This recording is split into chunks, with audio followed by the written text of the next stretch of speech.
What is up, guys? Lucas and I here back to review the newest episode of Better Call Saul, episode 4, Hero. The main episode of Hero starts off in a little cutscene with him and his college years with another guy. They're just walking around town, really not doing much. And he asked this one guy, asked her name. And this is probably my favorite line for Saul. He goes, "Saul good, man." And right when I heard that, I was laughing my ass off. And then they get to meet this guy who's drunk and stupid all over the on the concrete, and he pretty much just bumbling and shit. He wants to kick their ass, and then the guy picks up the wallet and they exchange the money and the watch, and the guy runs off with the watch, and then the money ended up being worth more than the watch, being a scam. So Saul Goodman gets to enjoy smoking weed with this guy.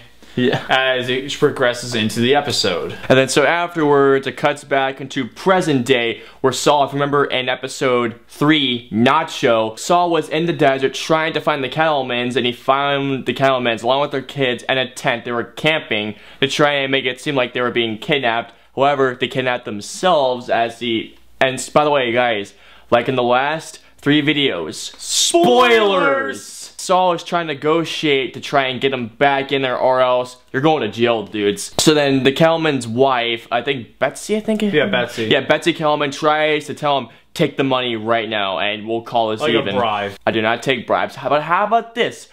I will represent you guys. If you agree to this, I will be devoted to you. And then so the guy seems to be in with it, but then the woman's like, dude, are you fucking kidding me? Yeah. And then the guy is like, my wife is in control of my mind. And then so Betsy says, no offense, but you're the guy that people hire when they're guilty. And then the look in Saul's face, I was just like, you bitch! He goes back with the, I think it was like a $50, like a $50,000 bribe, I think. Pretty much. Oh, it was either that or 500,000. So it was. Well, that's actually that's a big number difference. I think 100,000. I think it's 100,000. Yeah, I think it was 100,000. Saul tries to use that to advertise himself better. So what does he do? He changes up his hair to take a picture of himself for a billboard advertisement. He tries to film a TV advertisement. His former company that he was in tries to take him down. Pretty much, because in the billboard, he looks exactly like Chuck. Yeah. Like Chuck Hamilton. Almost exactly like him. Pretty much, suit and everything, except for the hair and the face. They also have a negotiation between Nacho and Saul, because... Because that was a very important scene, because they were both trying to negotiate. He's like, he got out of jail, and then he's like, you better watch yourself, like, as Nacho's leaving, so... Oh yeah, that's right, I was trying to negotiate to tell him, dude, you're good. You're good to go. I'm not gonna represent you. I will be here for you for legal purposes. That's it. And then one of Tuco's henchmen says, no. Not sure. You're with us now, bitch. You're our bitch right now. And if you double cross us.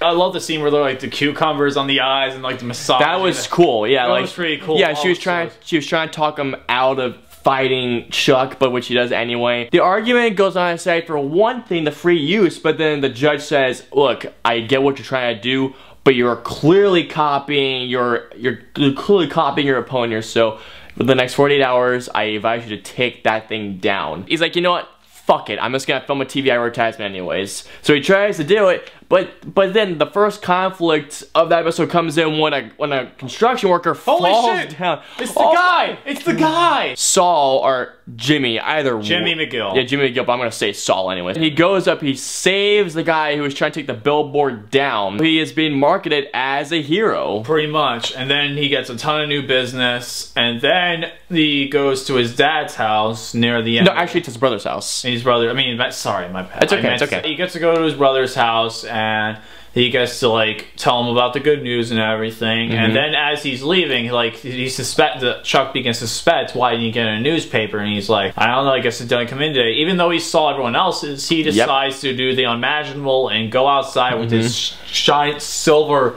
coat thingy and runs out. And that's probably one of the funniest scenes, like, because him trying to, like, the look on the neighbor's face as he's trying to get the newspaper. that part was funny, but I don't know why. That's the one thing I've had a slight negative on this series so far, was the guy's hyper-electromagnetic I don't know why, well, I think I have a reason why. Because he doesn't want any communications in the house going to and from the house. That's understandable. I just think that the execution is just a little weird in that's how I feel about it. But I mean, otherwise everything else people try to do that back then. Oh no, I completely agree with that. I just feel like in the show, in terms of its execution, I just feel like it's being a little weirdly done. But it's I really love the idea. It's just execution.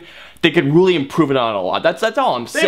They will improve on it. That's all I'm saying. And then the end comes once he gets the newspaper and he's pretty much shocked to say that Jimmy McGill's right in front, the front page of the newspaper, and Jimmy doesn't tell him about it, and that's when the episode cuts to black. So that's a spoiler-filled review of the episode Hero. What did you guys think of the episode? Did you like it? Did you not like it? Till next week, we will see you guys next time. See you later and stay awesome.